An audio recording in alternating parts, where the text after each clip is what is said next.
ఖమ్మం జిల్లా సత్తుపల్లిలో అంబేద్కర్ జయంతి వేడుకలకు భారీ ఏర్పాట్లు జరుగుతున్నాయి.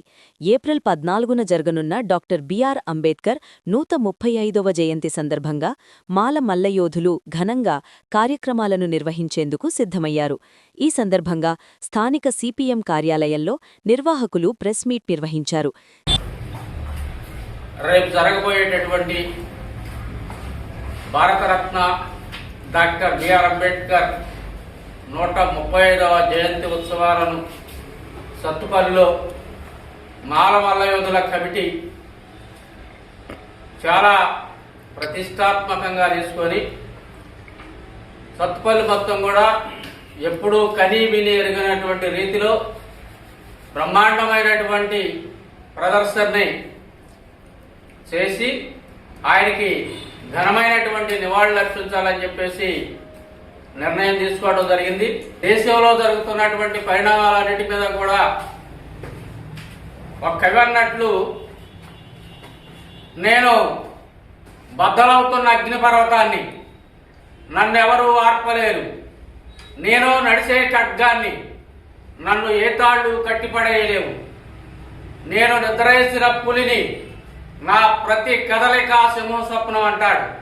అలాగనే ఇవాళ అంబేద్కర్ వాదం మొత్తం కూడా భారతదేశాన్ని మొత్తం కూడా చుట్టుముడుతూ ఉంది.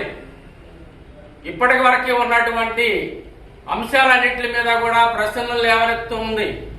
వ్యతిరేకిస్తూ రాబోయే కాలంలో ఎస్సీ, ఎస్టీ, బీసీ మైనారిటీలందరూ కూడా ఏకమై రాజ్యాధికారం కోసం పోరాటం చేయాలనేటటువంటిది మాల మల్లయోధుల కమిటీ యొక్క ఆశయం. దానికోసమే నిరంతరం కృషి చేస్తూ ఉన్నాం.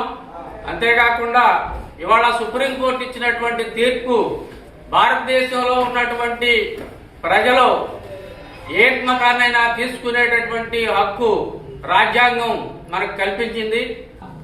దళితులు మాత్రమే, అంటే ఎస్సీలు మాత్రమే మతం మారితే వాళ్ళకు ఉన్నటువంటి రిజర్వేషన్లు పోతాయని చెప్పేసి ఇవాళ సుప్రీంకోర్టు తీర్పు ఇవ్వటం జరిగింది.